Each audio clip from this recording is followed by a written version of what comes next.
एक बार गौतम बुद्ध अपने शिष्यों के साथ एक दूसरे नगर की तरफ जा रहे थे। तभी रास्ते में एक नदी के किनारे उन्होंने देखा कि कुछ बच्चे एक जगह खेल रहे हैं। बुद्ध ने शिष्यों से कहा कि आप सभी यहीं रुको और इन बच्चों को ध्यान से देखो।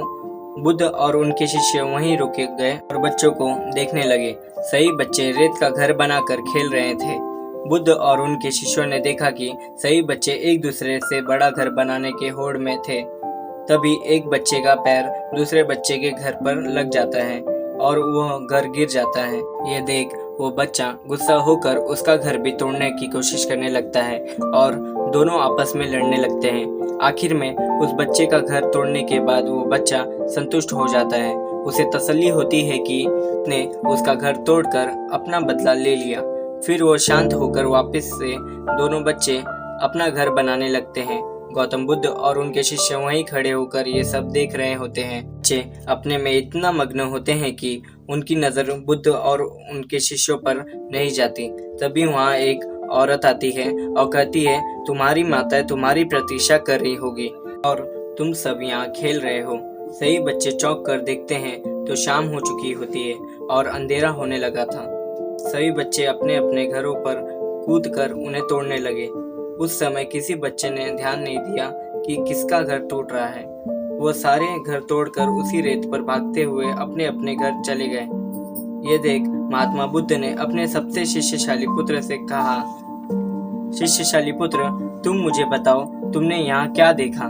उसने कहा, हे बुद्ध, मैंने यहाँ पूरा जीवन चक्र देखा जो यहाँ सदियों से चलता आ रहा है। सदियों से सभी मानव यहाँ बड़ा घर बनाने के लिए एक दूसरे से लड़ रहे हैं ताकि सबसे बड़ा घर उनका बन सके। जैसे कि ये बच्चे आपस में बड़ा घर बनाने के लिए झगड़ा कर रहे थे।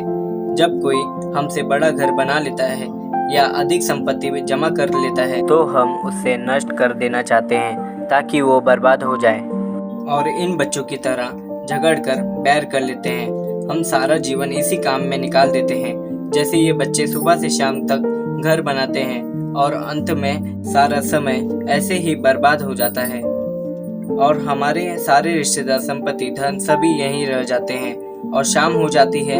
जैसे ये सभी बच्चे शाम को घर वापस लौट चले गए, वैसे ही हमें भी घर लौट जाना होता है और जैसे ही अंत समय आता है हमें ये संपत्ति, घर सबको यहीं छोड़कर जाना होता है। जैसे इन बच्चों को समय का आभास नहीं रहता, वैसे ही हमें भी अपने जीवन समय का आभास नहीं रहता और हम सुबह से लेकर शाम तक सारा जीवन इसी उत्पाद में नष्ट कर देते हैं। ये सुन बुद्ध मुस्कुराए और महात्मा बुद्ध ने अपने सभी शिष्यों से कहा, तुम मानव जीवन की कल्पना इन बच्चों के खेल से कर सकते हो, क्योंकि तुम्हारे बनाए शहर, राजधानी या नगर सब ऐसे ही रह जाएंगे। कितनी भी धन संपत्ति तुम जोड़ लो, सभी यही छोड़कर जाना है। अपनी जिंदगी की भागदौड़ में तुम सब भूल कर बैठे हो और खुद को कभी मिल ही नहीं पाते, जबकि जाना तो एक दिन सभी को ही है। इसलिए अधिक लंबा सोचकर कभी भी समय बर्बाद नहीं करना चाहिए।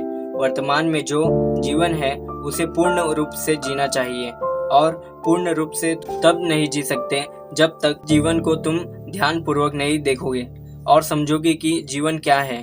दोस्तों, इस कहानी से आपको क्या सीखने मिला हमें कमेंट करके बताएं। धन्यवाद।